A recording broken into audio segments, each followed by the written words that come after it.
to be very honest, nobody's listening to albums. The stuff that's reaching people nowadays is like short reels and singles, and that's not necessarily how I wanted to do it. I wanted to put out the project the way I wanted to do it.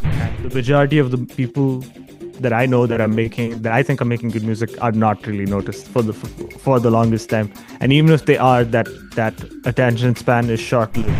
So throughout the album, I keep talking about shit like missing teeth or like lost limbs and things like that, missing body parts. And the point of that is to reflect some sort of like wear and tear or battle damage. It is an underground thing, and I'm happy with it. I enjoy doing this. And like I said, if I could have sold out, I would have. What I think there is a genuine gap in is like proper A&Rs. Forget labels. Everybody has a label now. But I genuinely think that there is a gap in A&Rs. My guest for today is Arshaq Malik, one of the most talented and versatile rappers to come out of the South Indian underground music scene. Starting in Bangalore and now based in the UK, Arshaq Malik cut his teeth performing on and producing various tracks with collaborators like 47K, Karan Viegas, Pasha Bhai and the almighty Hanuman Kind, all while being the vocalist of an experimental metal band called Trask Talk. But today, Arshaq has come out with his debut solo release, The Phone Isn't Ringing, a collection of eclectic bangers wrapped up in striking album art that is a bold statement of his talents and influences and an exciting sign of what is to come in the future. Years after Arshaq and I got to know each other at a random gig at the old Humming Tree in Bangalore, he and I sat down to talk about a whole host of topics that include his latest release, his origins and influences, his thoughts on the Indian hip-hop music scene, the push and pull of staying true to your art in a system that demands conformity, and so much more. So, without further ado, here's me with Arshaq Malik. Arshaq, welcome to the show. It's been a very long time since we've seen each other, but I'm glad to have you on the podcast. How are you doing? I'm good, man. I'm good. It's nice to see you, bro. Yep. I think the last time that we met was we were discussing before when you were part of a metal band called Trask Talk and you performed at this gig series called Unseen in Bangalore, right? Yeah. Yeah, we were, I think we were opening for Undying Ink. And yeah, and for me, I was like, "Fuck yes, I made it." Yeah, I'm actually remembering that show. I mean, that was a wild gig, man. I think that was when Shashank was still part of the band, right? Shashank Yeah, Bhatnagar. yeah. I think it was the original Undying Ink lineup. Yeah. And And, just to show how cool it was, I managed to find some stickers that I still have whoa, from the show. So if you can see them, let's, this game blurred. Oh shit, this is yeah. No. This is the yeah. one. Sick, dude. Yeah. I think the first one that you showed me might be from the actual. They were like, I think Ram made like sticker sets for each show. Yes, he did. Yes, he did. And Yeah, that was what was so yeah, cool about it. I mean, I actually remember like having a lot of those stickers like stuck up in my room for the longest time. But as I grew yeah. older, I wanted to gentrify it a little bit. So I had to like That- remove some of the stickers. But yeah, those were some yeah, wild times, man. And the funny thing is, during that whole stretch, I yeah. didn't even know that you made hip hop music, you know?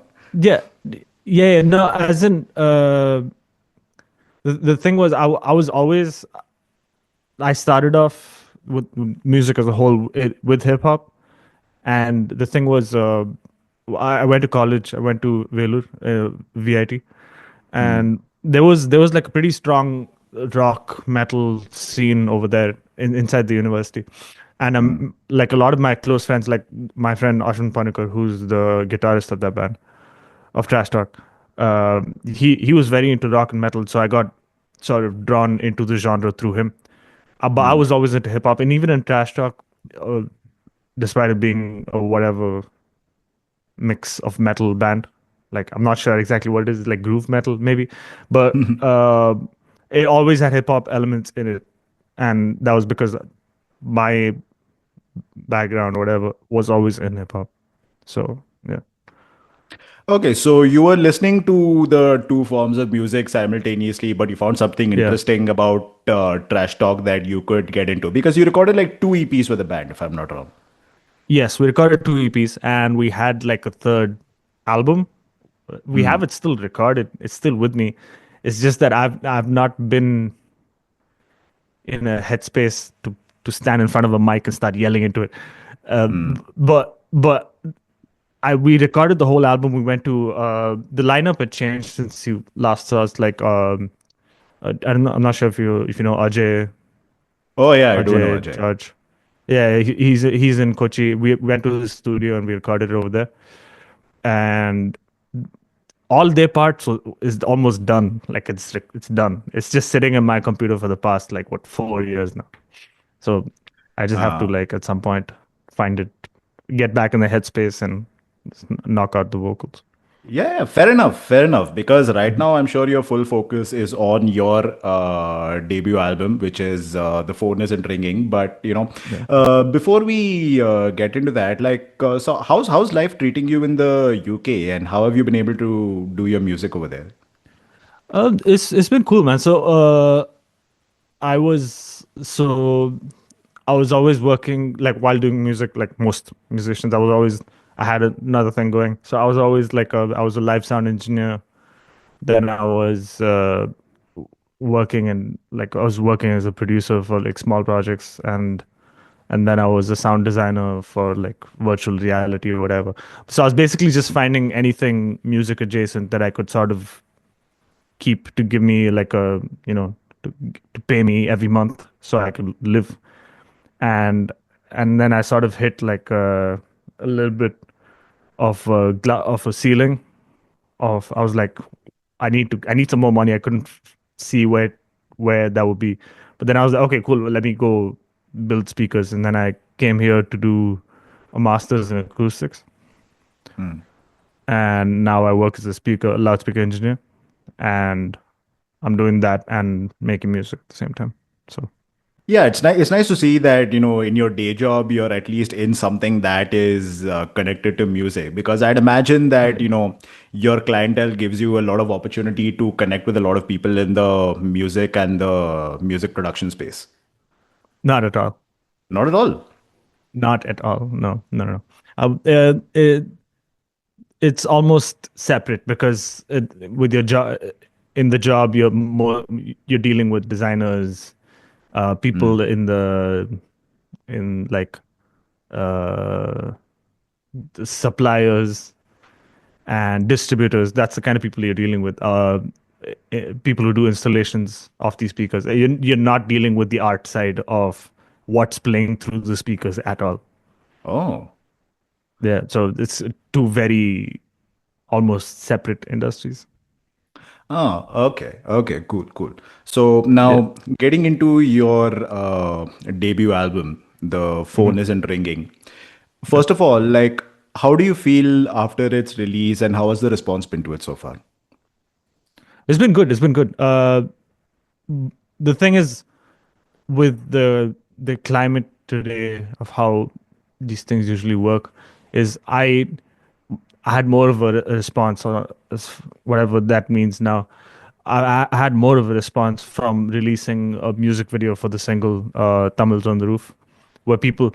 The thing is, now you drop a single with a music video and you spam that for like a month. And in terms of getting eyes to it, it's a lot easier than getting people to go and listen to a full body of music. But for me, it was getting to a point where I was like, I've been sitting on it for so long that I'm like, I need it out and how in terms of promoting it and getting it out there, I think I'm approaching it a little differently where I'm ready to put the project out and then keep promoting it even if it's been out for a while, whether that's drop music videos later, whether it's all the stuff because there isn't like a I feel like there used to be a set way in which you had to do it, where you had to build up hype and then release an album. That I don't think that necessarily exists anymore. Because to be very honest, nobody's listening to albums. Like people that are not necessarily like music fans aren't necessarily going and listening to full albums. It's the stuff that's reaching people nowadays is like short reels and singles, and that's not necessarily how I wanted to do it. I wanted to put out the project the way I wanted to do it, and then carry on with promoting the album. And that's how I've been doing it. But yeah, in terms of how people are finding it, like a lot of people are finding the production, because the variation in the production uh, and the range that it's going through, they find that very interesting. So that's really cool. And yeah, man, I've been happy. Like when as soon as the masters were done for the project, I was like, okay, cool. I'm for whatever happens now, I'm good. I just need to like, Yeah, it yeah, feels like a sense of relief when it's finally out, right? I mean, you're yeah, working on it yeah, for like so long, so long, so long, like yeah, thinking about it in your head, like how's it going to be, how's it going to be, and then when it's finally ready, you're like, let me just push it out and see what people yeah, think and get rid of that uncertainty. yeah. No, I'm. It sound. I'm not trying to sound like an asshole when I say, uh, I'm sort of done with it. In my head, I'm done with the project, and like now I just have to go out, play shows, do the promo, stick to doing the promo. That's the thing. Regardless of me feeling finished with it, the fact that I've put it out, it is a new project, and I need to treat it as such in terms of promoting it. So that is the thing. So, your debut solo album, The Phone Isn't Mhm. Ringing. I know it's a cliche to say that, this is your most personal work yet, but I personally see it as a very personal thing, not only about you, but about the headspace that you're in as an independent rapper in today's climate. Like, for example, like the standout lines I remember is, you know, I couldn't fake it if I wanted to, or, the phone isn't ringing. I look in the black mirror and keep on scrolling while making Mhm. calls to all the promoters and all of that. So tell us, what kind of headspace and, life situation were you in while making this album? Yeah, no, I think, I mean, the, it is, the cliche is true in the sense that because for the majority of this project, I was the only person involved in building it. The stuff that I could talk about is only stuff that I'm going through. So the majority of this project was done when I moved from Bangalore, and moved over here to the UK. And over the next year, like the issue, the the dissonance that I was feeling was that I'd moved from being around music, like in Bangalore, even though the music scene is small and we can have our gripes about it. The thing is, there is a very strong sense of community, and my house, my place was like, it was constantly filled with people that were making music. People would just show up and be like, "Oh, we want to record this now." I'm like, "Okay, cool." Like it's 12 a.m., but fuck it, let's do it. Uh, so it was always people coming in and out making music. Everybody had their own projects, so you were always around it, and you didn't have to. Uh, let's say I need a bassist for something that I'm working on. I can hit up like five of my friends, and people will be there, drummer, whatever I'm looking for, musicians, uh, just people to hang out with and bounce ideas off of, or show what you've been working on, and they'll have their own projects too. So that that you'll be in the loop of inspiring and getting inspired by people, and not just that, even everything you can think of that has to do with being in community with the music scene, like all of that just disappeared off the face of the earth. And when I moved here, that wasn't here for me, because while the UK has a very strong music scene, uh, I was not a part of it because no one really knew me. So it was literally like starting from scratch, and I'm not from Bangalore, like in the sense I didn't grow up in Bangalore. I moved there after my university, so I pretty much had to do this when I went to Bangalore as well. But I had some friends over there, and I had like a few people, so it was easy to form that community. But over here, it was like I literally knew nobody when I moved here.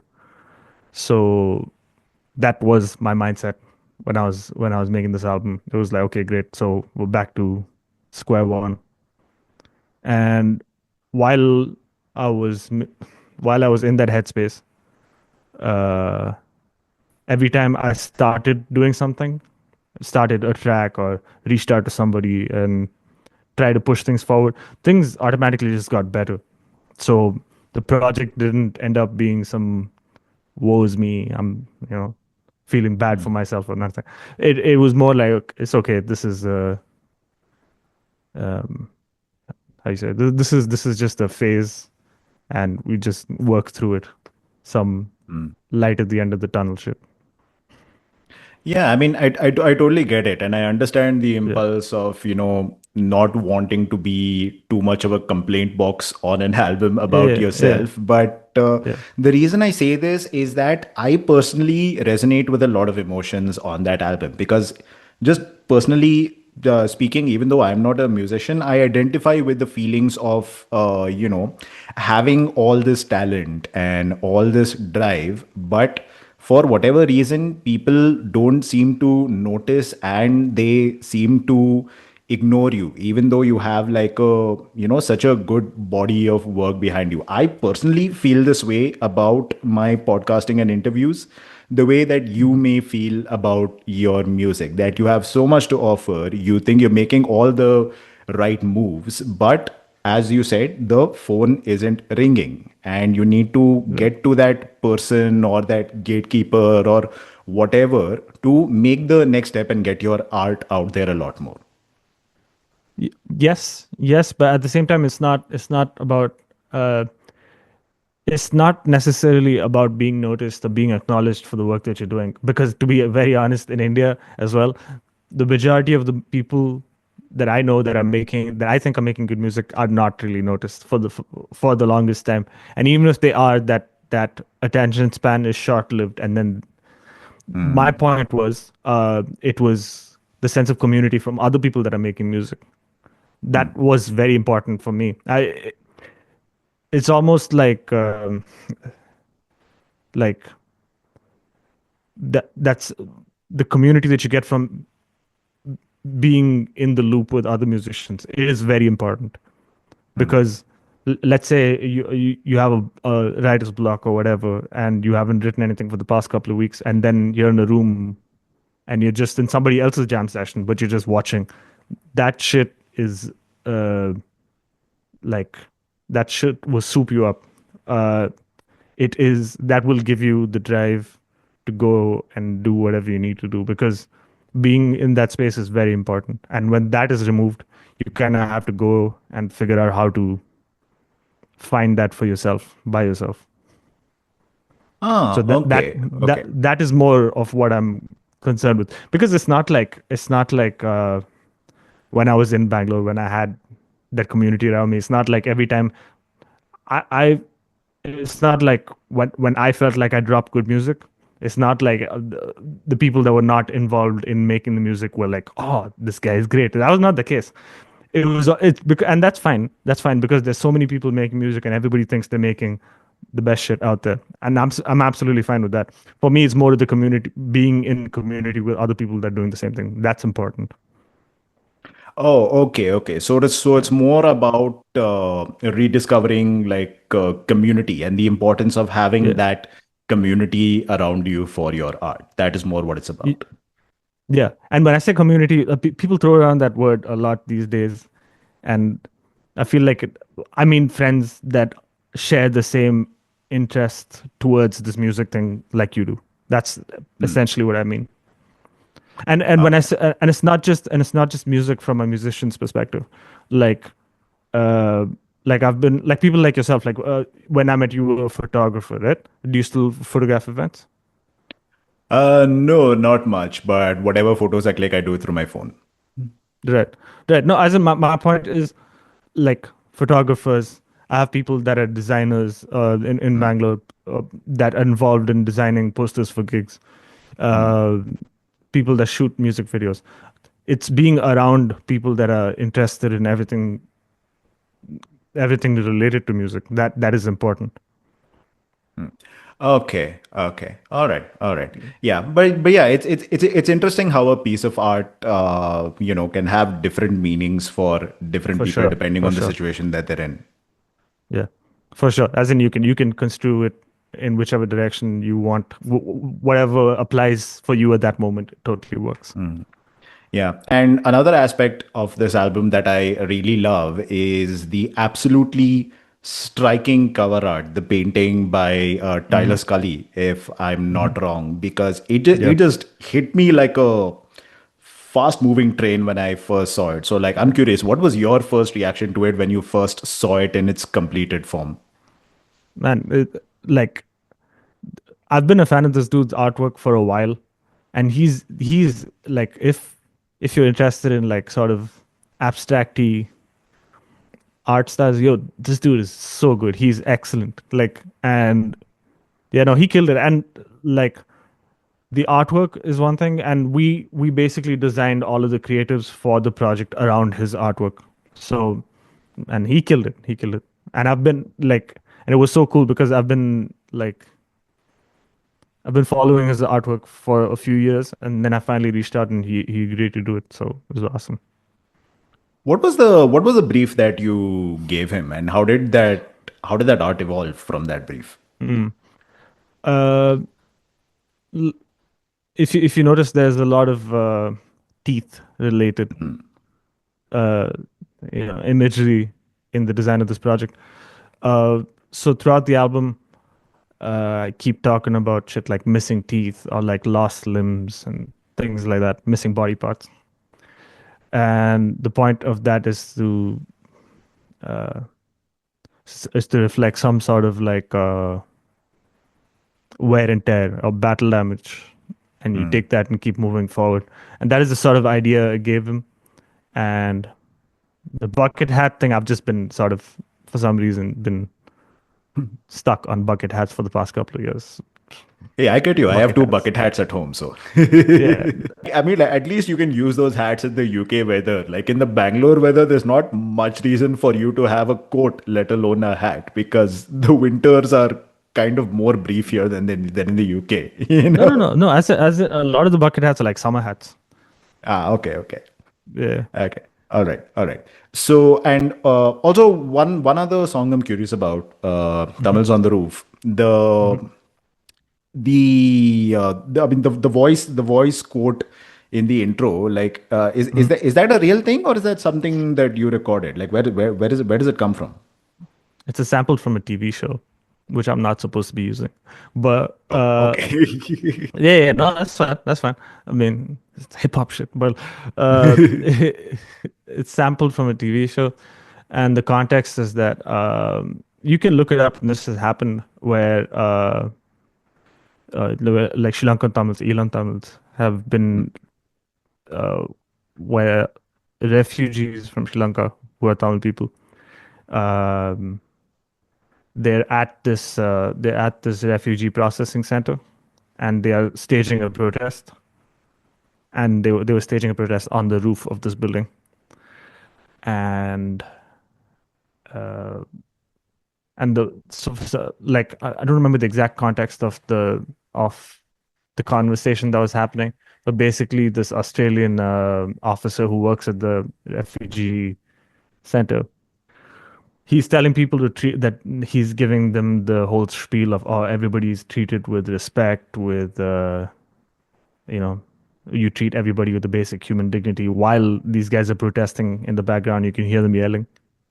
And one of his officers asks him, hey, why are they on the roof? And this guy says, whatever you do, ignore the Tamils on the roof. He says, well, why are they up there? And he asks him, oh, do you speak Tamil? And he's like, no. And he says, oh, if you did, you could have asked them. And that's I just really like that section. But I mean, there is a whole political background to how that scene plays out. And I think it's very interesting. People should go look up Sri Lanka and its political struggles. That shit's very interesting to me. But this has not almost nothing to do with that. I just like the voice note. Oh, So yeah. okay, cool. Okay, cool, cool. Because I mean, I kind of have a language barrier Hmm. here, especially with Tamil. So when I first heard Hmm. it, I thought Hmm. it was some kind of reference or statement on immigration. So, am It I it kind of on the ballpark here? Not really, not really. I mean, that in that case, in the case whether in the TV show where that happens is refugees in a refugee processing camp. In my context, that has nothing to do with immigration. I just like the idea of Tamils being on the roof. It's like Okay. that's, but people should look it up. It's very interesting. Okay, okay, Yeah. cool, cool. So, I'd like to take you back to the, beginning of your music career and like go through it in chronological order. So, Mhm. tell us like how and why did you get into music and making your own original music?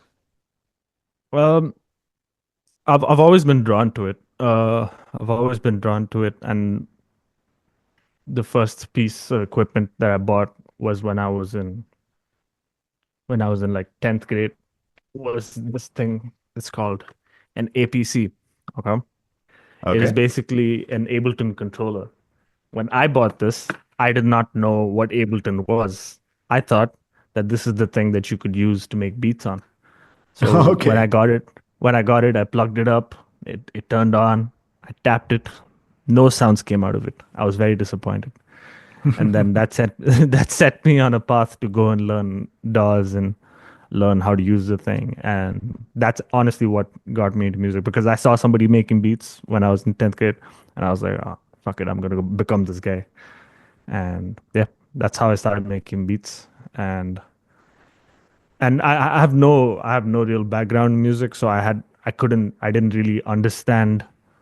Um, I mean, this was when I was in school. I didn't understand how to count bars or understand how to form a chord or scales. I didn't, and I had to learn a lot of that stuff. And yeah, that's how I started making beats. And it was always hip hop. Hip hop has always been the the root of me making music. And when I went to college, that sort of bent into metal and rock, and having friends around me that were into these other genres, exposing me to other kinds of music. It really opened my eyes. And then Trash Talk. Yeah, I spent a lot of years like working, performing with Trash Talk, working on Trash Talk music, um, writing new Trash Talk stuff, and that was very like fundamental in me learning how to do music and approaching my approach to music, because with the band, uh, the sound was very chaotic, and it reflected personally very well with me because it did. There was no rule set as to, oh, we are a XYZ metal band, we are a death metal band, we are groove metal. Like there was no need for a label, and so we did exactly whatever the fuck we wanted. And if halfway through a song we wanted to switch it up and do a corny uh, reggae section, if we wanted to, we could do it. And we could, if we wanted to have a sing along kind of section, we could do it. If we wanted a hip hop section, we could do it. Like we didn't. It was literally us just having fun and exploring whatever interests we had musically, and there were nobody was gonna go like, oh, let's not do that, because it was just we were open to any ideas. And that was really good because it helped me to understand how a lot of different genres functioned, at least on the surface level.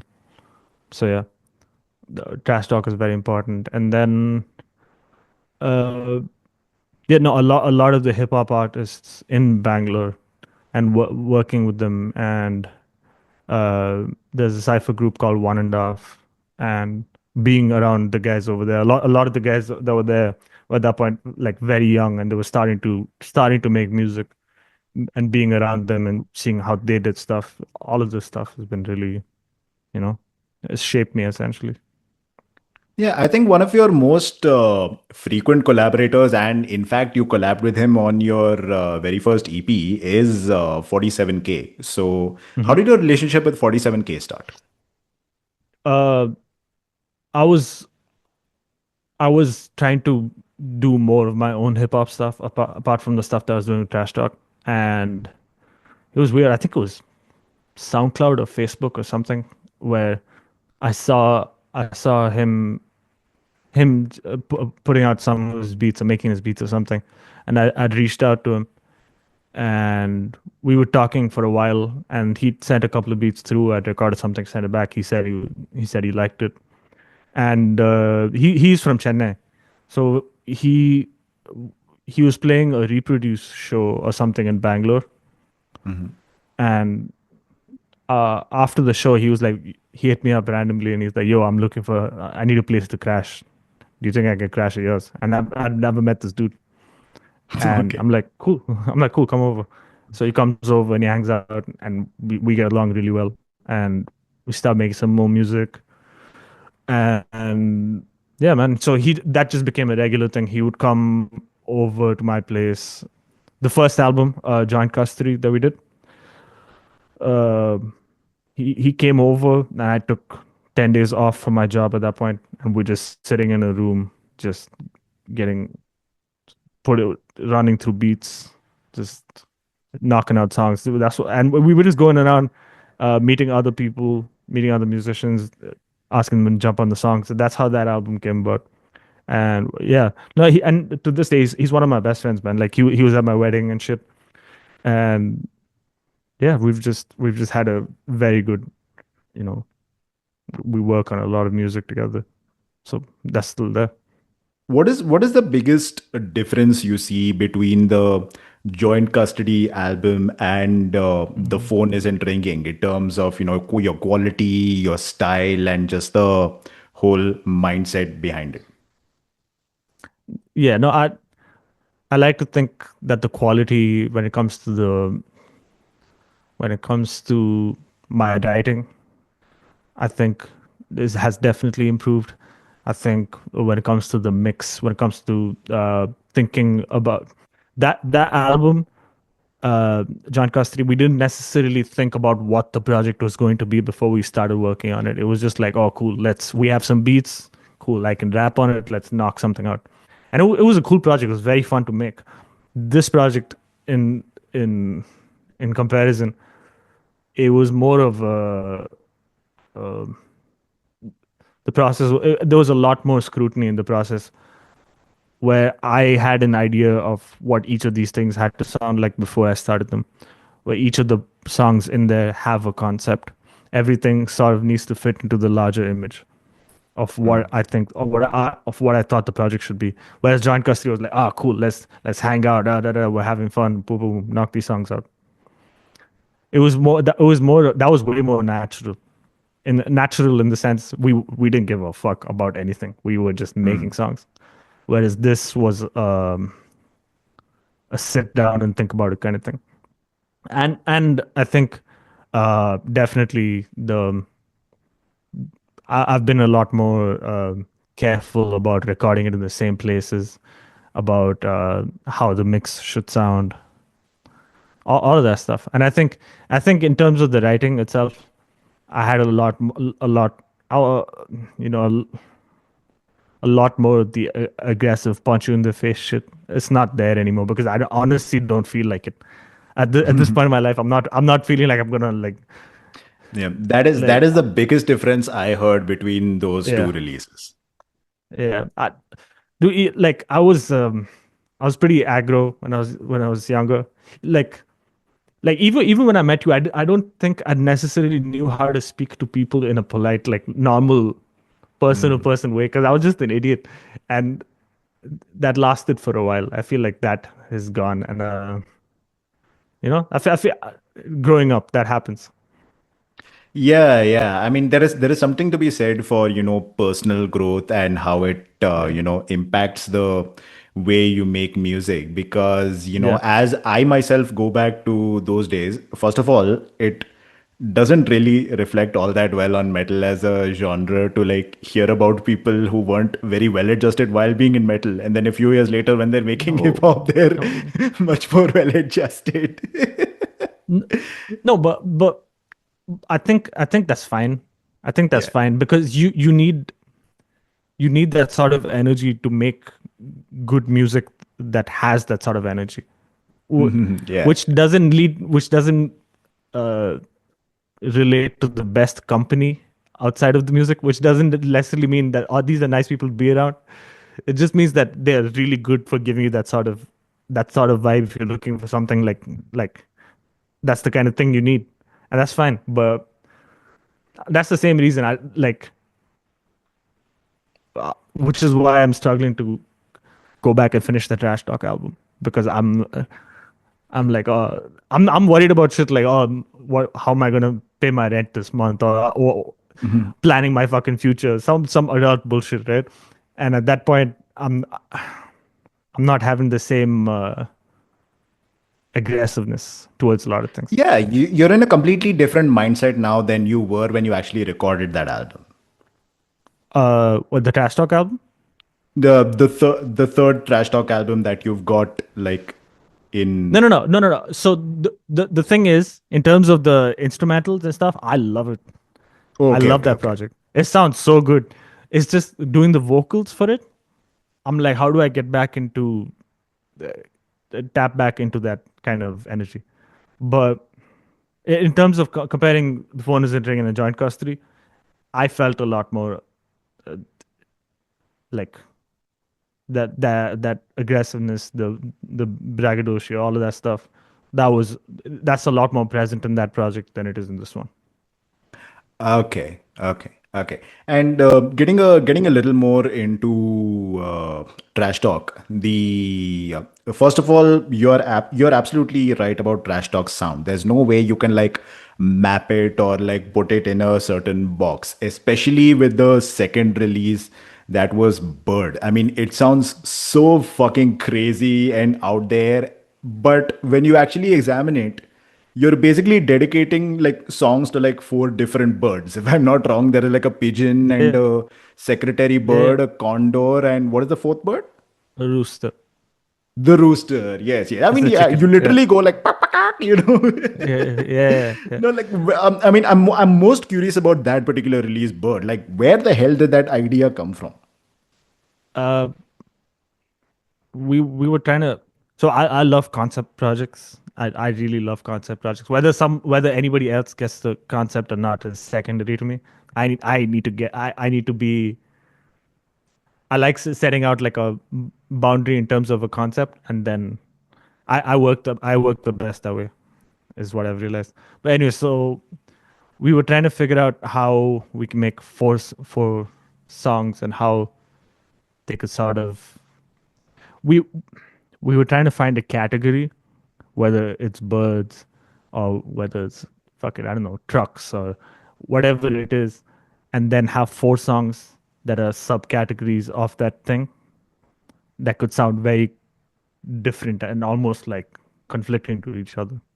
And so we were like, birds would be cool because then you have like visual elements of how those birds would look like, sound like, historically what the birds went through.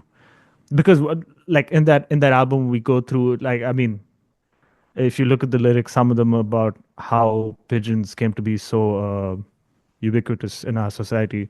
It's because we used to farm pigeons, I think, and then they escaped, and it turns out that they were very good at being around us, almost wild, but like not symbiotic, but like, they could live off of being around humans.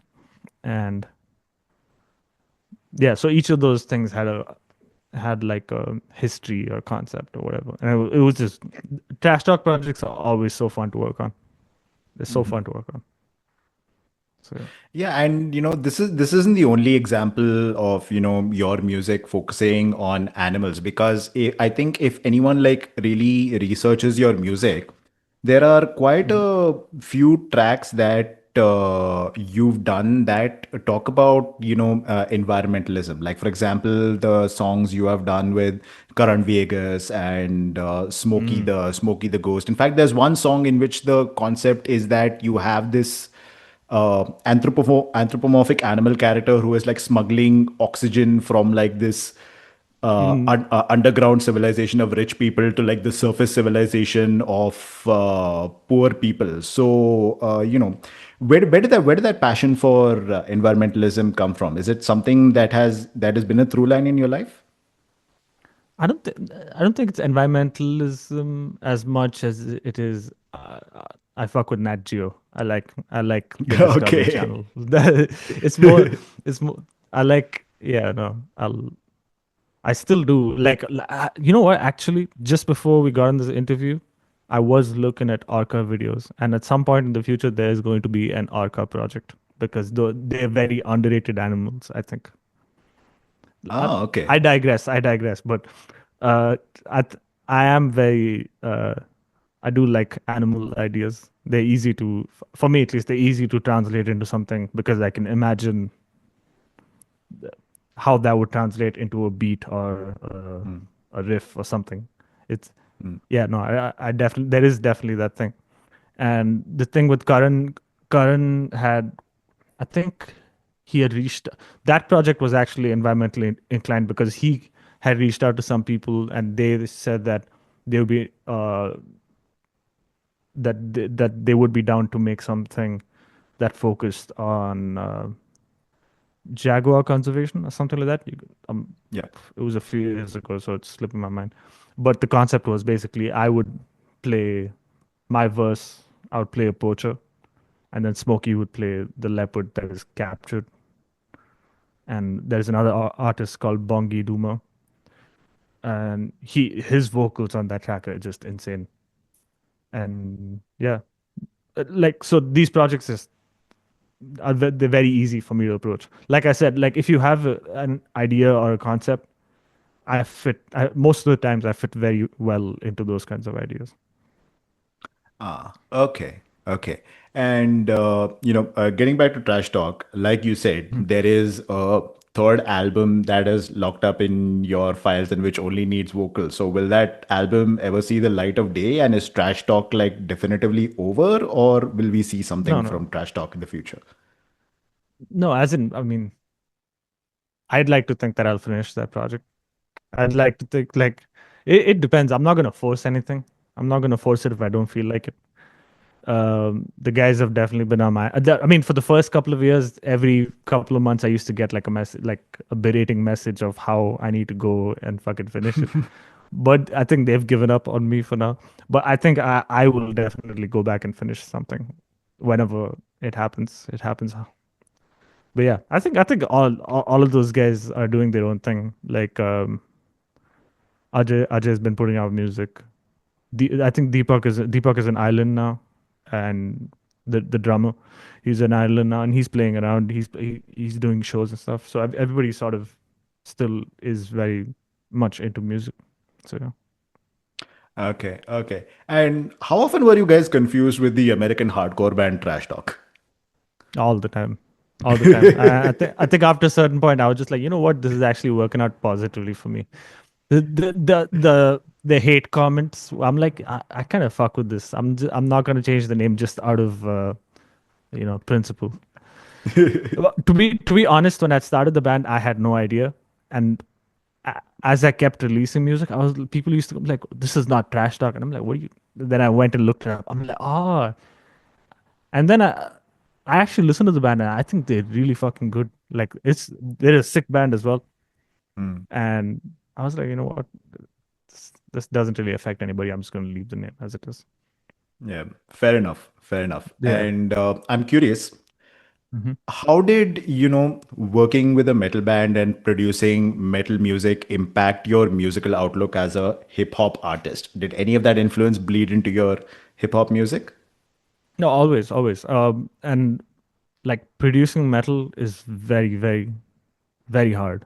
It's very hard. Like to have all of those elements that are all fighting for space and all trying to be in your face and trying to make that not sound like shit is very difficult. Mm. Uh, so you can take that and apply it to any genre. If like mixing metal, recording metal, it's hard. And then taking you can that knowledge is definitely transferable. You can definitely apply. I've definitely applied the stuff that I learned from recording and producing metal into making hip hop for sure. Okay, okay. So getting back to your getting back to your hip hop music, I'm Hmm. just curious. Like, from all of your years, like, grinding your teeth in Bangalore and now making music in the UK, but more so your time in India. Hmm. What are your thoughts on the current state of hip hop music and the hip hop scene in India right now? Because a lot of the names that are getting big are names that you yourself have worked with. I think the most notable example is that you had Hanuman Kind on one of your songs. So, Hmm. what are your thoughts on the current state of the hip hop scene in India? Man, it's awesome, dude. It's awesome. Like the fact that it is like some of these guys have gone on to prove that it is very much commercially viable is a very positive thing. I know a lot of people that'll feel like that's not the case, but I think it's a net positive. It is very good that people are able to make like very good careers for themselves. Is insane. And yeah, man, I feel like now it's it's that when we were doing the thing, it was a little. There were people that had been doing it before we started the whole thing, but like and the thing was there were people that were old. That's another thing that's very positive. There were people that were older than me and had been doing the hip hop thing for longer than me, and who were able to show me certain things of how to approach going through a show or how to approach getting booked for something.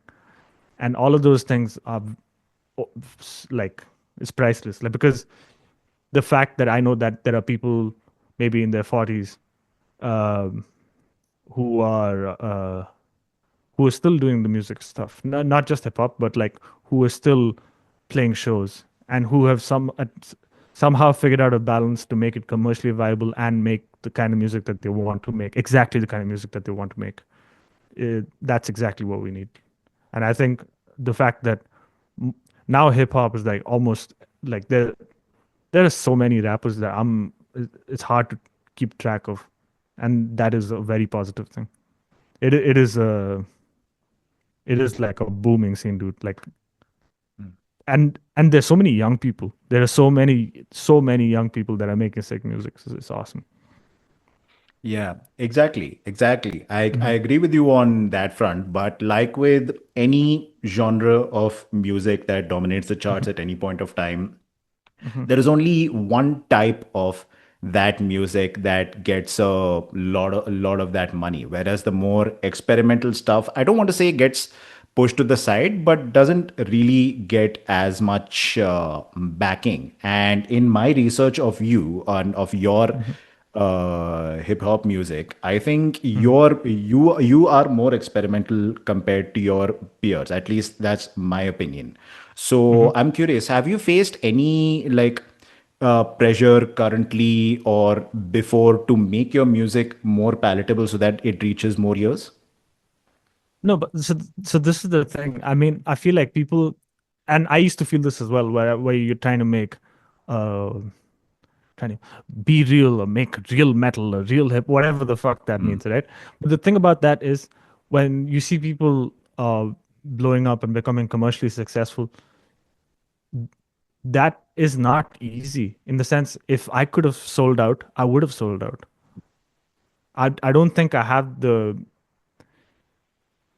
I don't think I can make the kind of thing that would be commercially. I honestly don't. What satisfies me and what I'm drawn to is slightly on the weirder side, and I'm happy doing it. But at the same time, I also understand that when it comes to business, when you're trying to put people in a venue, fill up a room, there is a certain sound that works for that. And if you're able to tap into that, and if you're able to make that sound good and appeal to a lot of people, that's exactly what you should do. If you are trying to be an artist and if you are trying to make a living off of it, that's exactly what you should do.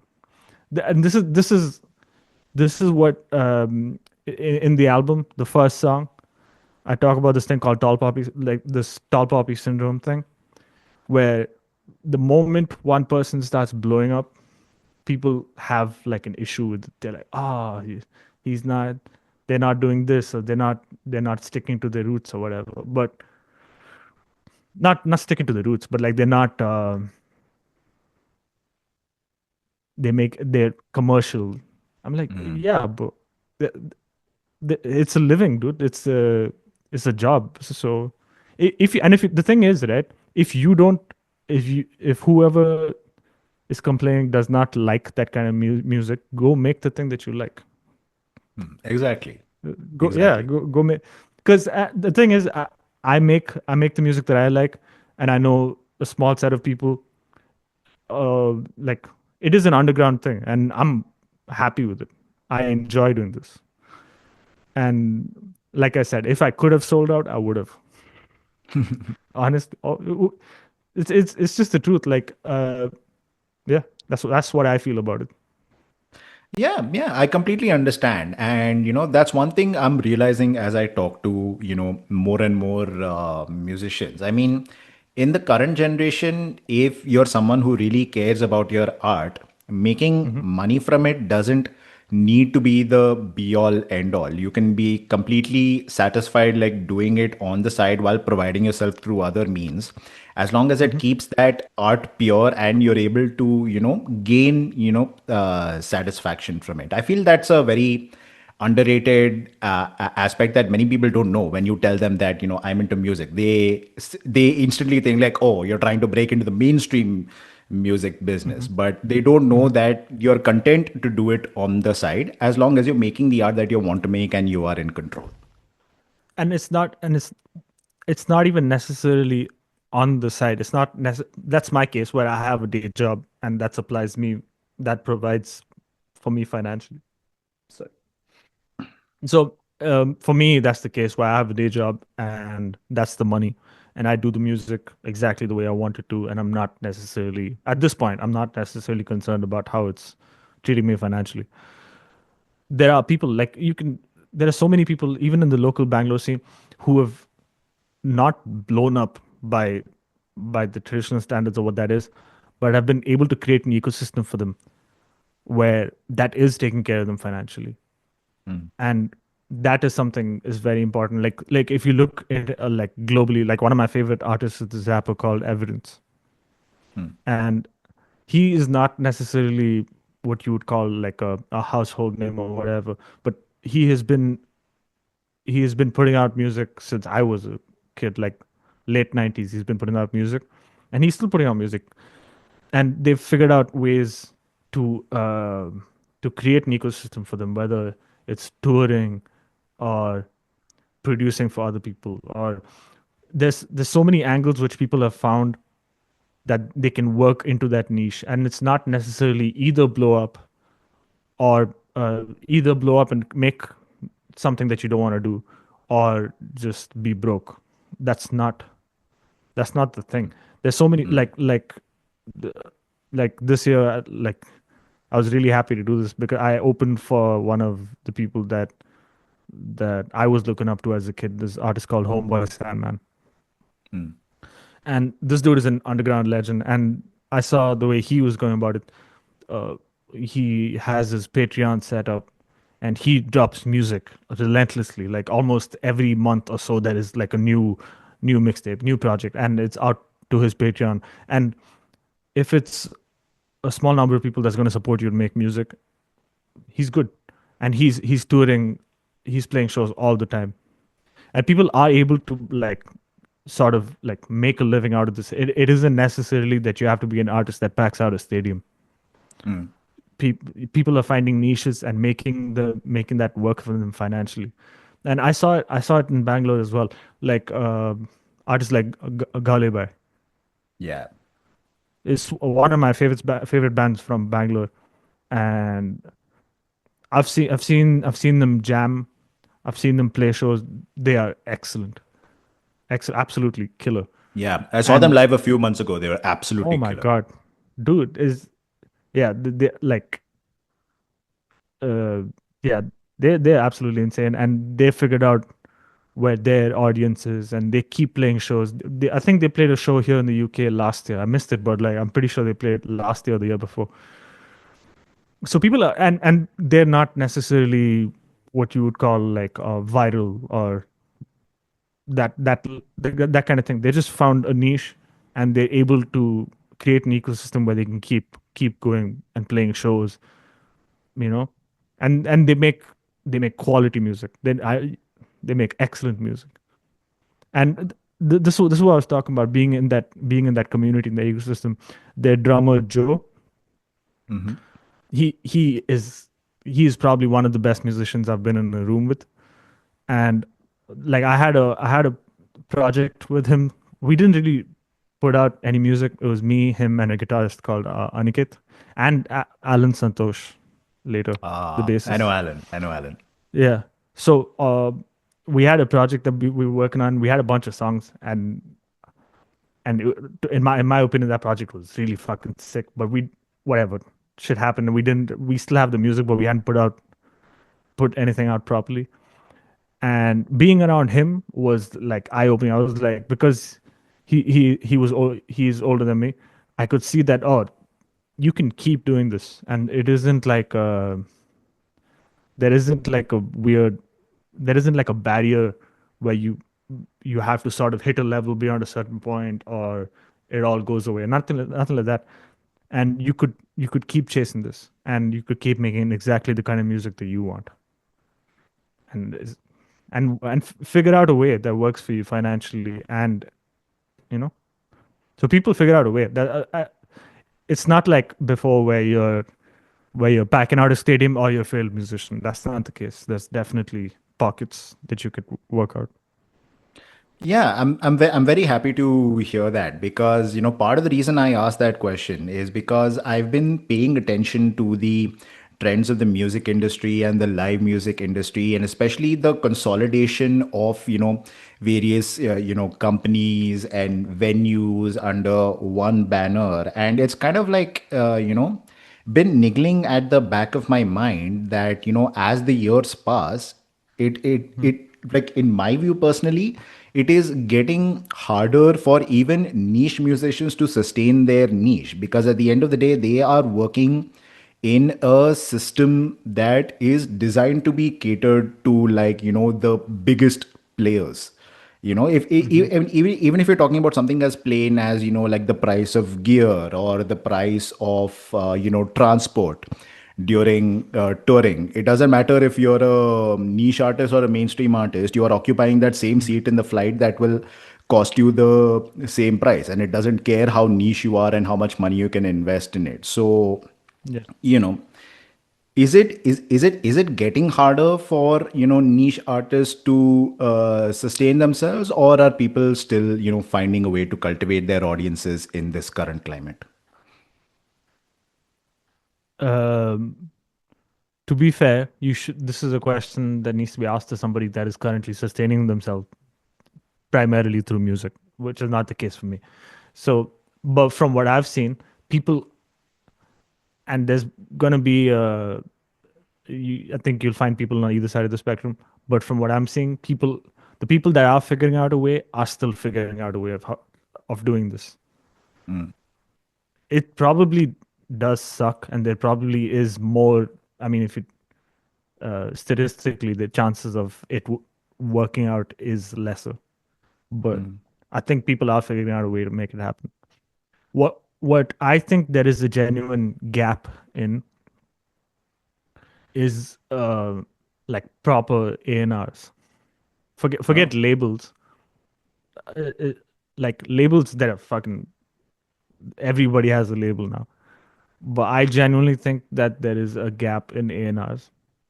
And when I say that, I mean people A&Rs are now looking for people with an X number of following on their fucking Instagram.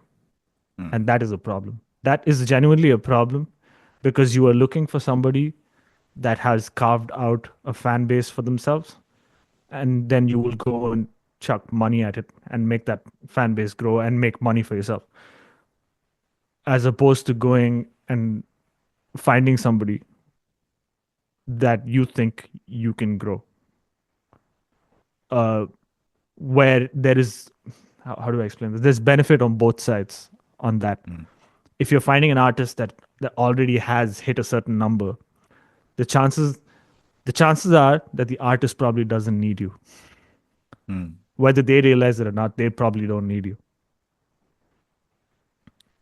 At least that's my thing about A&Rs. I think that is a thing that needs to change. Because I feel like there are a lot of there are so many musicians, there are so many artists in whatever genre you choose.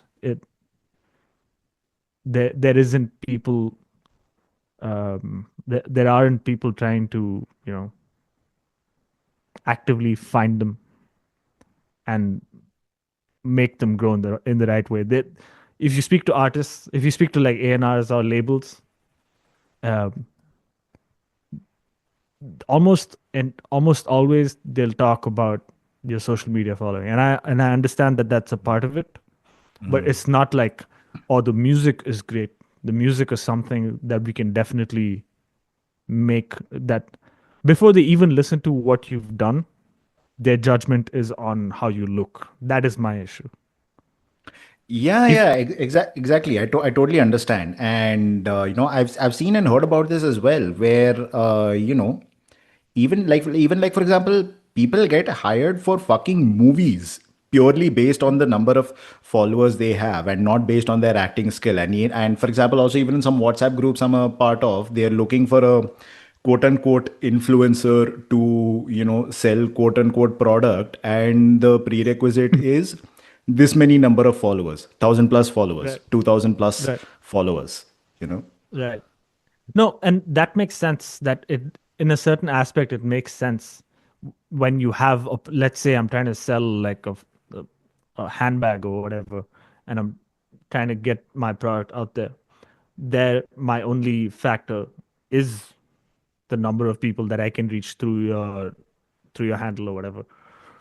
I don't think you need to necessarily look at music the same way, because you need, this is the bit. I feel like the label needs to come with a machine.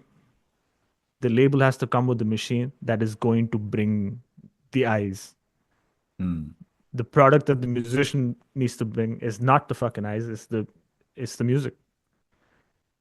And I'm being a little idealistic here, but that's how I feel about it. And it's the getting people to click, to even go and click on your music, to even get to the music, to make a judgment about your music is impossible. The like I would honestly prefer is if someone went, listened to it, told me that it sucks. I appreciate that, because you went out of Instagram or whatever to go and listen to it. But to make that change, like what's it called? There is a thing to get out of the platform to go and listen to the thing is almost impossible at this point. So Yeah, that is yeah, the that's true. That's true. And one other thing I'm curious about. I mean, you yourself have said that you work well with concept albums. I think you are a storyteller in your heart, if I'm not wrong. So how do you reconcile making music like that in an environment where, again, as you said, it's all about like 30-second reels and sound bites, where so much substance of the music is lost. I mean, do you think we'll ever get to a point where like real, full, complete storytelling is appreciated like it was before? no, and that's the thing, and it is appreciated in the sense But on a people larger scale, I'm saying, on a larger scale. uh, I don't know. I honestly don't know. But the thing is, it is appreciated. But the people who appreciate it are other people who make music, or people who are into music in a more dedicated level. That's not your average listener. Somebody that's going to shows, that's creating posters for music, that's photographers, interviewers, people who are somehow involved in music. Those are almost entirely, those are the people reaching out to me saying that they love the music, that they like the stories, that they like the concept. And for me, I found it uh, with this project. I was like, I'm like trying to like getting streaming numbers, that kind of thing. I've never been like good at, because a lot of that is with connections. You have to reach out to people and sort of like uh, there is a lot of like networking involved in. Networking, yes, yes, Yeah, yes. and I'm not that person. I'm terrible at this. So You're kind of an introvert in, in that sense. no, I'm not an introvert at all. I don't think I'm an introvert at all. I'm not connected like that. Ah, okay. Okay. I'm not connected like that, and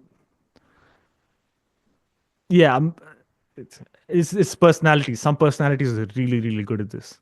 Some people are Mm. really good at this, where they're great at reaching the right people, and making the connections and all of that stuff. And it is a skill, to be honest, and I'm just not good at it. So with this project, how I went about it was I have a small group of people that listen to my stuff that really appreciate it. I I'm never going to hit streaming numbers that make any sense. But if the people that fuck with the music buy the album and in turn get something physical, like get something physical that they can hold, like where you have the vinyl Right. on them, Right. it's a Right. it's a totally different thing. And again, this I observed the way that other people did this. I saw the way that Homeboy Sandman did it, and this dude carried he lugged a giant like sack of his vinyl of his physical merch and came to the show. And I'm like, oh, this dude, that makes so much sense. And he's been doing this for like 20 plus years. And that makes so much sense because he has an extremely dedicated, like, he's international in the sense he'll have like 200, 300 people showing up for his shows Mm. all over the world. It's not like he's packing out stadiums, but he's they're dedicated and they would love to have physical merch. And that makes so much sense. And as opposed to trying to chase like streaming numbers or something, I was like, I should just go and get the music out to people directly and give to them.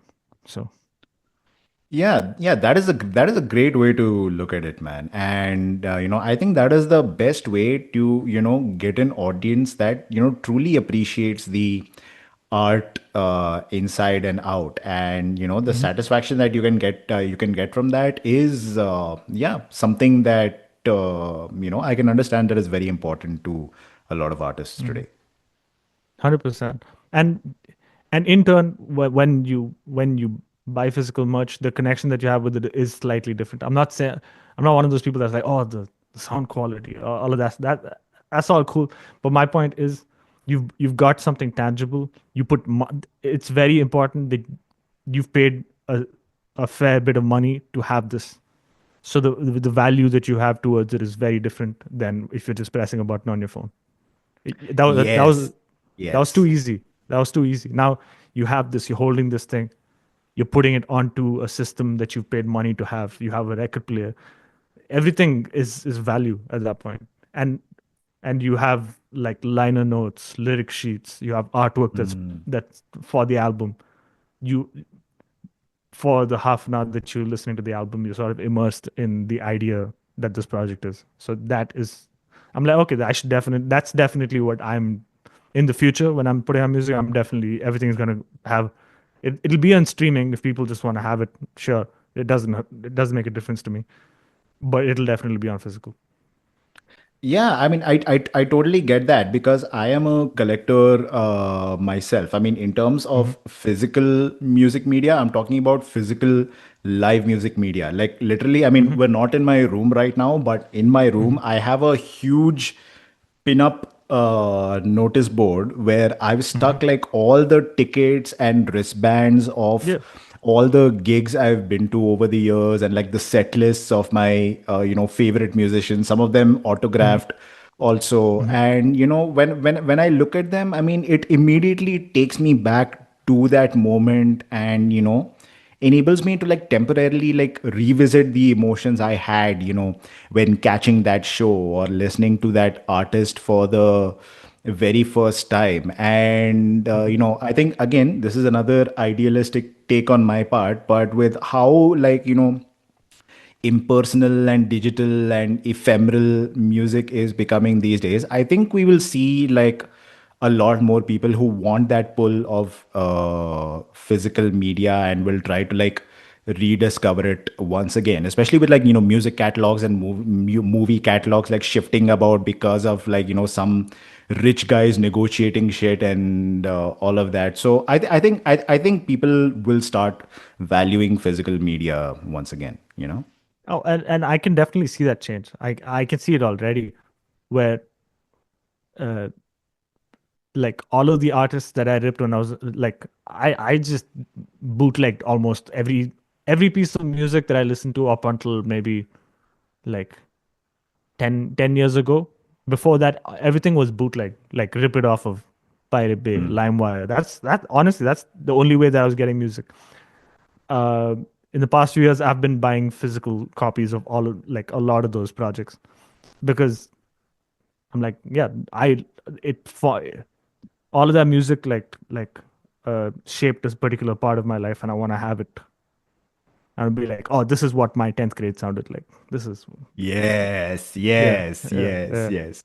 Yeah, it flashes you back to like the person you were at yeah, that point of yeah, time. That's exactly, what's so cool about exactly, it. yeah.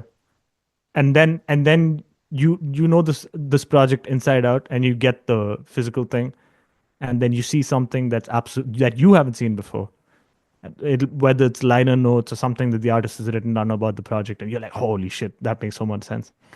And anyways, yeah, like the value of it and the experience of it is totally different. Yeah, I agree. I agree. Mm. So, getting into a little bit of a tangent here, Mhm. in all your time, touring and performing live, are there any Mhm. particular tour stories that stand out to you from your career? Any funny or interesting ones? To be honest, I've not toured. I've not toured. Like all of my shows have been like mostly one-off shows, and I think like with Trash Talk, Trash Talk or with 47K, I think the most thing that you could call a tour maybe three cities maybe, and that's we'd sell it as a tour, but that's what we're yeah. But yeah, no, like yeah, a lot of weird shows, especially as a metal band in Bangalore in like 2015, 2016. You'd end up playing in a lot of weird places. Like I don't remember exactly. Like one show we had that we had to play under a metro station. There was a metro station. And under that, there was a stage, and I forget who it was, but the person that organized the show had some stuff set up, and the Sorry, people. are you talking about the promenade under the MG Road metro station? I think so. I think so. Okay. I think so. I'm not sure, but I think so. And the people that show up to the show, just basically, there'll be chairs laid out, and then people will just walk in and sit, and now you're like yelling at them, and they don't know what the fuck is going on. They're just like, "Fuck is this?" Uh, that kind of shit. We once had sort of like a private-ish gig at this New Year's event. Basically, some rich people asked us to come outside. Like they'd got a few musicians and they'd done a setup, and we didn't know what it was, but they were like, "Oh, we're gonna pay you this much, so just come do this New Year's show." We're like, "Fuck it, we have nothing to do." So we went out there, and that was a whole thing because it was me and 47K playing, and then after our set was done, he was gonna do a DJ set. He's doing his set, and then there's people coming up and asking them to play Bollywood, and it was the whole thing. And then they unplugged him, and then now we're like, okay, we're gonna fight you guys because what the fuck is this shit? We're threatening we're threatening physical violence against this dad that's here, and we're like, anyways, that's that kind of shit. Uh, what else happened? Yeah, I think that's usually the kind of thing that happens where you get booked for something and you're not really sure what it is, and then you show up and now you're sleeping in a tent. Oh my God. Yeah, I think the only thing they saw while like looking you guys up was like a rapper, and oh, he'll probably be like Yeah. Bacha. So you want one rapper? Come, come, come. You want one rapper? Oh, You do some Bacha type songs and all. yeah, no, they were like, "Oh, DJ, play Bollywood." And he's like, DJ, no, play I'm not. Bollywood, exactly. Play Bollywood. I'm like, he's like, no, I'm not going to do that. I'm going to do what I'm going to do. And yeah, it's people not knowing what they're signing up for when they ask you to come. Okay, fair enough. Fair enough. Yeah. So, But what have you? Yeah, sorry, tell sorry, me. but another thing is that that happens a lot lesser over here. You don't get, like, it's harder to it's harder to get. The people that are asking you to come and do something know what you do for sure. They know that, oh, this person is going to do this. So that has not happened at all over here. Okay, And so like the listeners and the promoters in the UK are a lot more informed. I don't want to say that. I feel like in India as well, the promoters are informed, but there when you're just looking, like, when you're like, fuck, the, honestly, the part of that blame goes on us as well for taking these random ass shows. Sometimes it'll just be like some guy that'll be like, hey, we have this budget, do you want to come do this? And be like, yeah, fuck it, we'll pay us, we'll come do whatever. Yeah. So that the randomness doesn't happen. We've been booked for college shows. Like Trash Talk has been booked for to come perform as like the headlining act for some college show in Bangalore, and we show up and there's a poster with our faces on it that says Trash Talk Rock Band, and we're like, okay, cool. and and again, the people, the college students that were playing to have no idea what the fuck is going on. They're having a blast though, and we're like, this is great, but they honestly do not know what's going on. And then they, after the show's done, they run up on stage, start taking pictures with us. Like, we're like, dude, what is going on here? And yeah, that kind of random shit doesn't happen, which I honestly I miss a little bit because that shit is hilarious. Okay, fair enough. Fair enough. Fair enough. Mhm. Okay, so what's next on the cards for you when it comes to your music after the food isn't drinking? Shows. I'm trying to play as much as I can. I just did the album release gig about 10 days ago, and I'm gonna be in India of like mid-January, and I'm trying to book some shows in India. Try to play a couple of shows while I'm there. So yeah, I'm just focused on playing some shows, and as of now, I have a couple of ideas in terms of projects, but I'm not trying to like jump into anything immediately. Just chilling. That third Trash Talk album is still there, just FYI. It's still there. It's still there. Yeah, I have to find a place where I can yell into a mic without getting like thrown out of my apartment. Oh yeah, that's true. That's true. That's true. Yeah. I mean, in fact, like, have you ever thought about like doing like those death growls in like a hip hop release? Nah, no, nah. No, come on. I mean, if you listen to like some of the more like they're like a mix of like trap and hip hop and metal going on in like certain circles. Oh Like for yeah, example, if you look at oh an yeah, artist called Scarlord, I mean, I think you could do like a sort of yeah, Scarlord yeah, type thing also. yeah. No, no, no. I know. I've heard Scarlet stuff, and I know the kind of thing you're talking about. But the kind of hip hop that I'm more inclined to is a lot more uh, like sample based, jazzy. That is the kind of sound that I'm leaning towards. And when I feel that sort of like punch you in the head feeling, then I'll just go do the trash talk stuff. It's like, yeah, my my connection to hip hop is more of the laid back stuff. So I don't think I'll be doing that necessarily. Okay, So yeah, fair enough. Fair enough. Yeah, yeah, I really hope you get to do some shows in India, and especially in Bangalore, hmm because I'd love to see this side of you live, man. yeah, man, 100%. I am. I think I will most probably be playing in Bangalore, but we haven't announced anything yet, so I'm just waiting for that stuff to come out. All right, fantastic, fantastic. Yeah. So before we conclude this podcast, I'd like to hmm play a little game with you. It's called hmm Trivia Time. I'm going to ask you hmm some quick questions about yourself, and you give me hmm some quick answers. All right. Okay, cool. All right. When and where was your very first gig? Uh, Chennai. We were playing at like a college competition. So yeah, Hmm. Chennai. And it was with Trash Talk. It was with the very initial lineup of Trash Talk. Fun fact, like, do you know this guy called Abhishek Kumar? No, no. He's like a sort of he's pretty famous right now. Like he's a comedian, and yeah, he was Trash Talk's first bassist. So Oh, yeah, yeah, like weird links.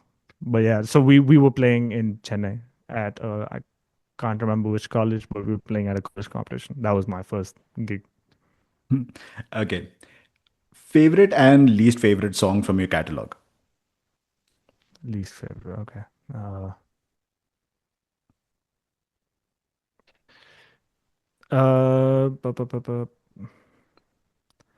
maybe like the first song that me and Deva worked on, me and 47K worked on, is a song called Coming for Your Next. It's a cool song, but I don't relate to it at all at this point.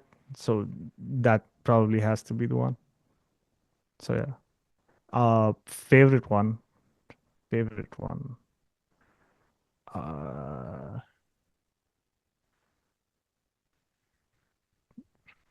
let me just see. What am I?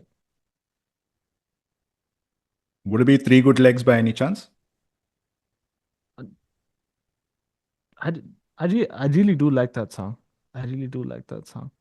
Yeah, I'm that's just my trying to see. personal favorite. Yeah. Yeah. No. Joel Sacre. He killed the production on that one. That is a solid one. That is a good concept as well. I also I'm very proud of the writing on the song called Human Butchery. Oh, that's another nice one. Yeah, and that's produced by Alan Santosh, Hmm. and it has Idris on bass. So I think the writing on Human Butchery I'm very proud of. So let's go with that one for now. Okay. Most underrated song from your catalog, the song you wish more people would pay attention to. Mm. Da, da, da, da, da. The current catalog. Oh, I think I think not. There was a single that I dropped like a few years ago. I think 2021 I dropped a single. It's called Lost Division. Hmm. And again, that's one of the songs that I look back on and go, "Oh, that was a solid song." And we dropped a music video for that as well. And a lot of the interesting fact about that song is that a lot of musicians hit me up even now, and they tell me that that's the one that they can completely relate to. And I think that was a solid song, and it has Karan on keys and 47K on production. And both me and him produced that song, but yeah. So I think that song I definitely think is underrated. But yeah. Oh, okay. Cool. Cool. Next, favorite and least favorite part of playing live. Bad sound engineers that don't give a fuck about what's going on. That's definitely my the like they like if they're like fuck this is just my gig for this evening. I hate those kind of sound engineers that are not locked in, because that basically ruins your fucking set. That is definitely my least favorite part of live. What else do I hate about doing live shows? Uh, Promoting it. I don't like.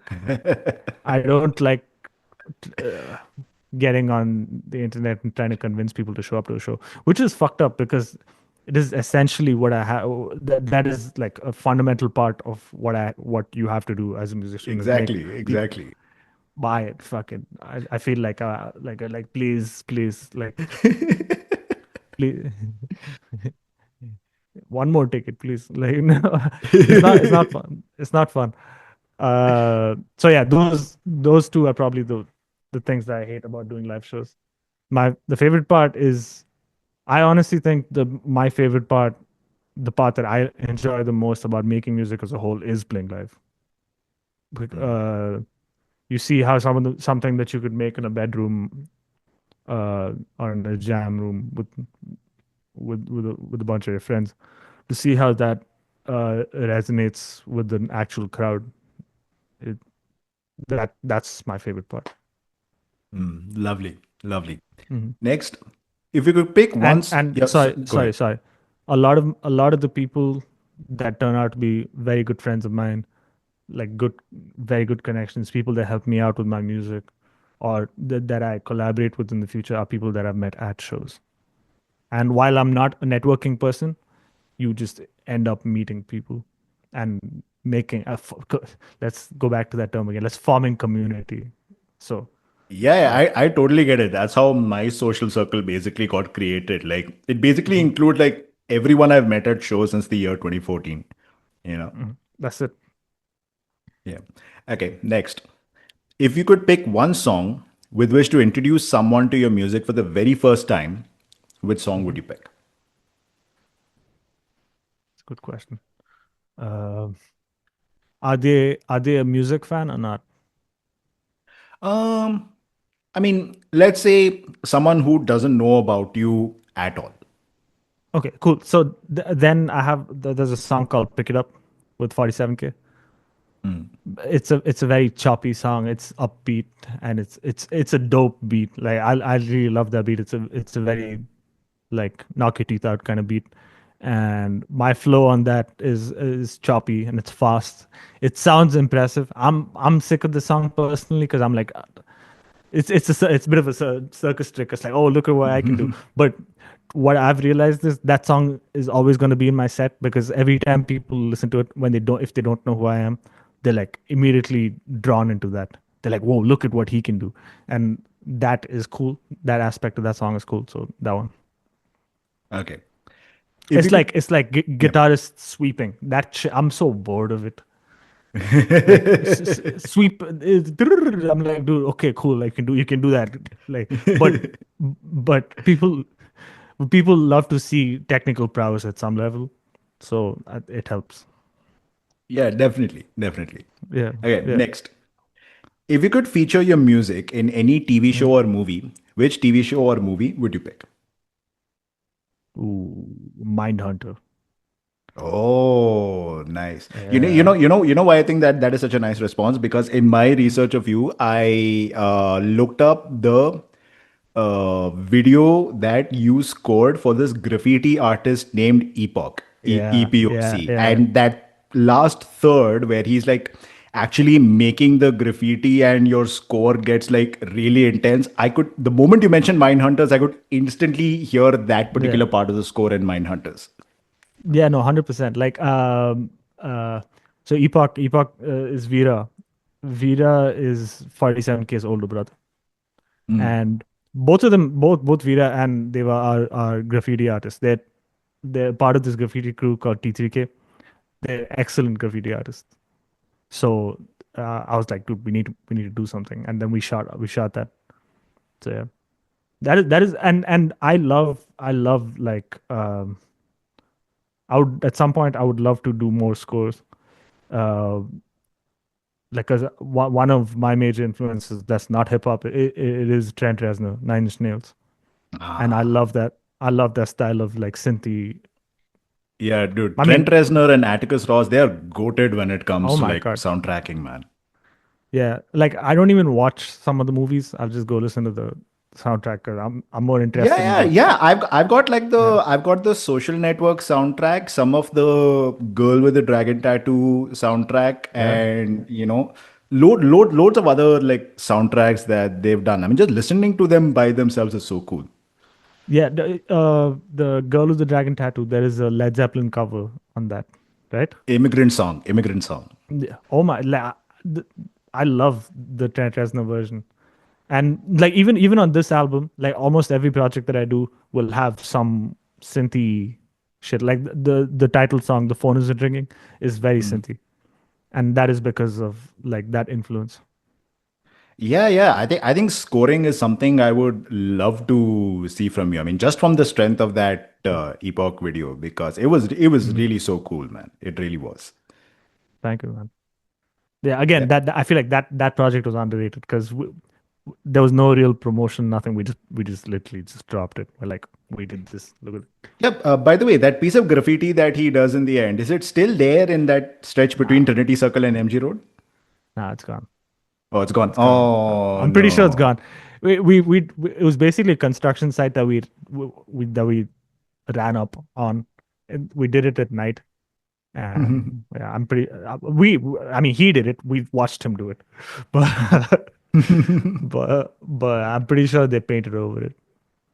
Okay, cool. Now, I'm actually going to Indranagar tomorrow, so I thought I would just like hop on the metro and see if it's still there.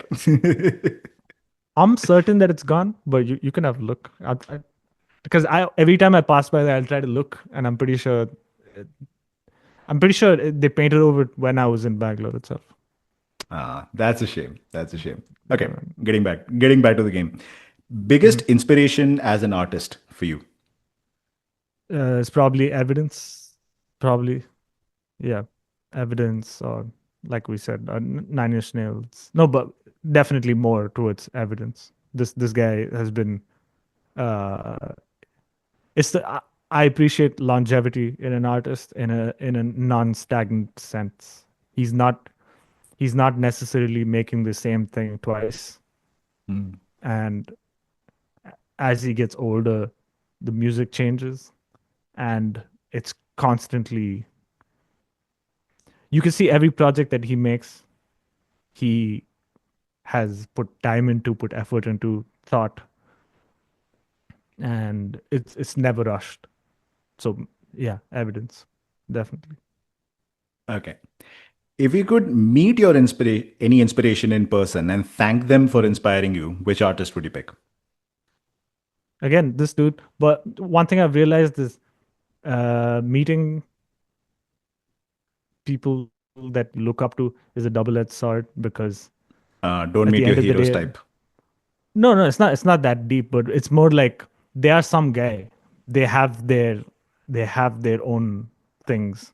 The Mm, what they come off as in the music is never the person that they are, and that can color your opinion or remove some of it from you. But yeah, I think uh, I would love to hang out with this artist called Aesop Rock.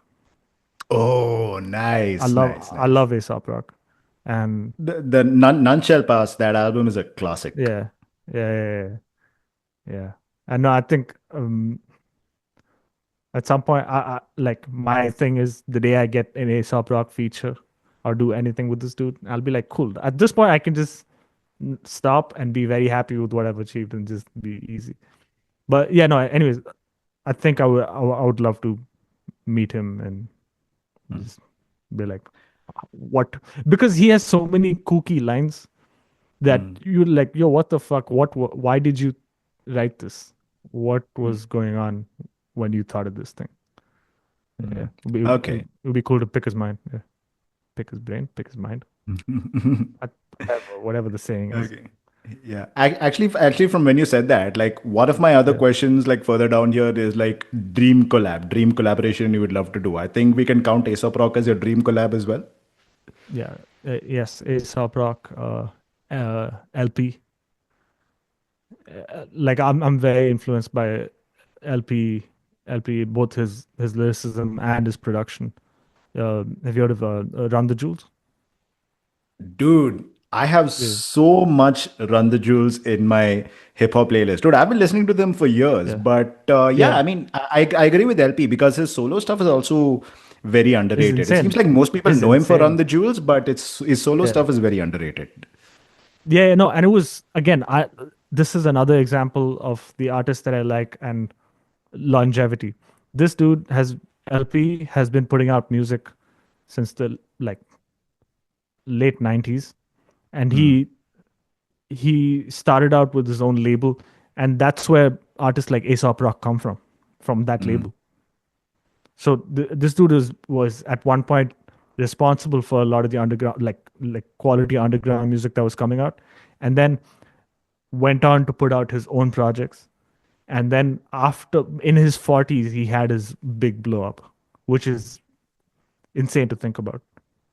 So Mhm. he spent about 2 decades making music, putting it out before finding that like commercial, like filling out stadium success.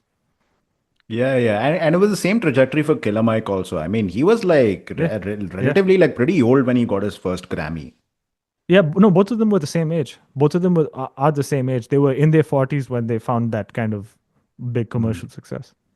Yeah, he might have been closer to 50 when he got a Grammy, I think, Killer Mike.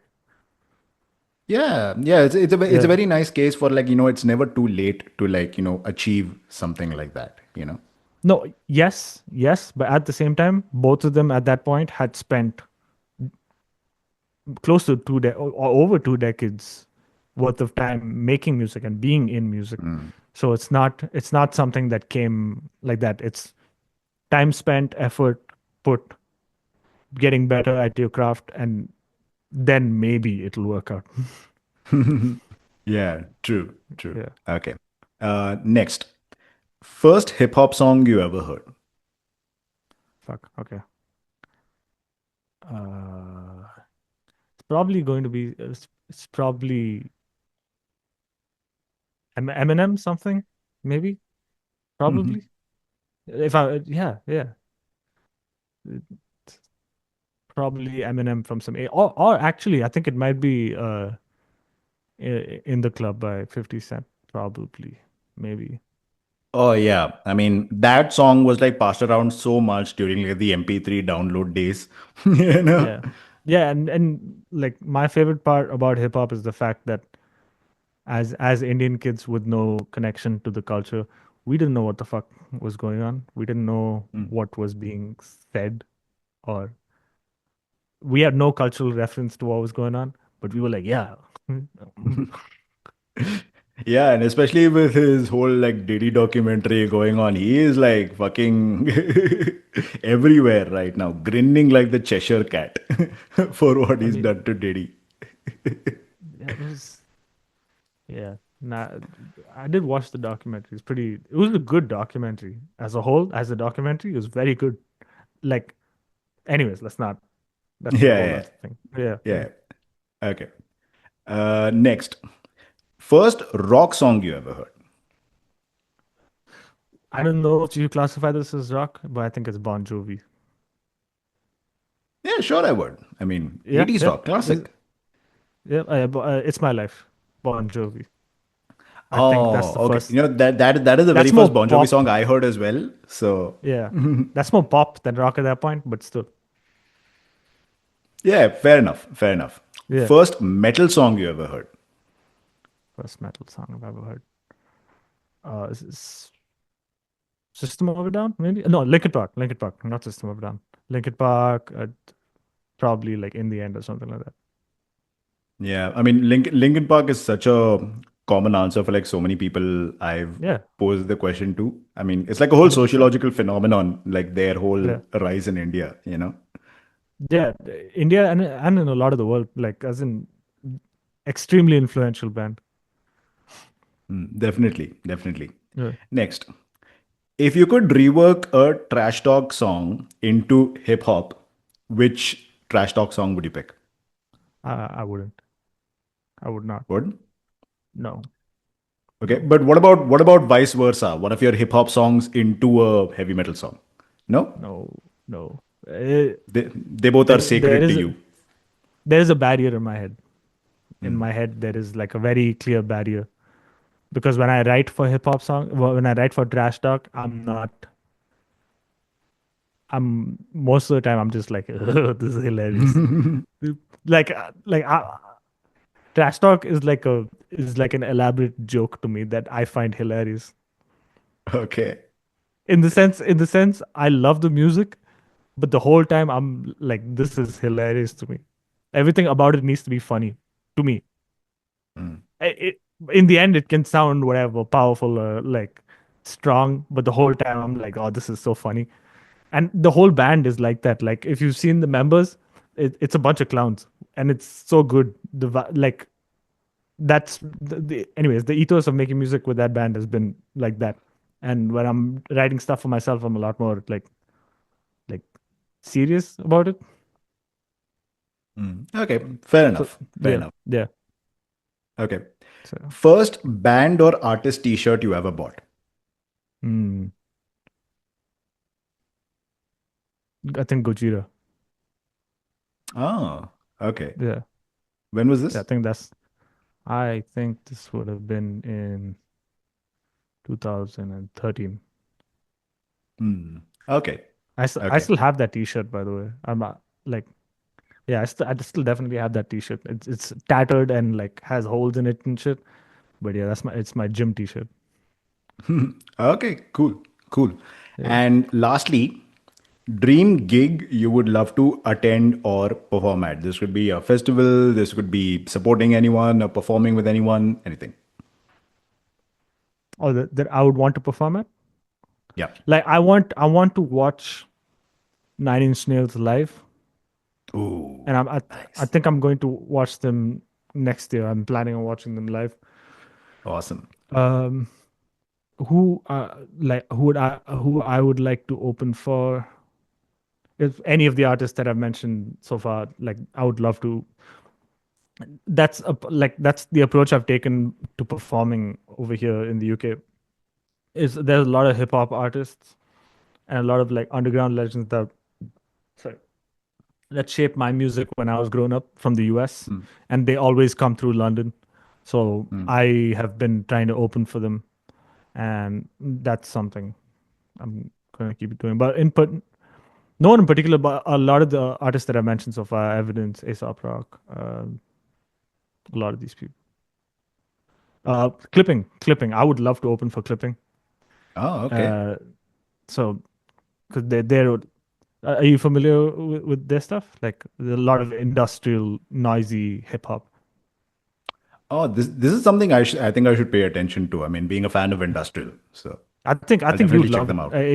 If you haven't heard Clipping before, uh, go on and put the album on with I forget the fucking album's name. The one with Nothing Is Sacred. The song called Okay. Nothing Is Sacred. Put that album on. You'd love it. Awesome. Awesome, dude. Yeah. Okay. Well, Arshak, thank you so much for your time and energy today. I mean, this has been a fascinating ride for me personally. I mean, especially since we last met, knowing only your Mhm. metal side and now like exploring your hip hop side, this conversation has been amazing for me, and I hope it has been for you as well. Same man. It's awesome, bro. And thank you so much for reaching out, bro. I appreciate it. Yeah. Okay. Cool. Yeah, man. So everyone, check out Arshak Malik's music. I mean, on streaming if you prefer streaming, but definitely cop some physical media if you can. Check out Arshak's music. The phone isn't ringing wherever music is available. And if you like this conversation, like, share, comment, subscribe, ring the bell for further notifications, and we'll see you soon.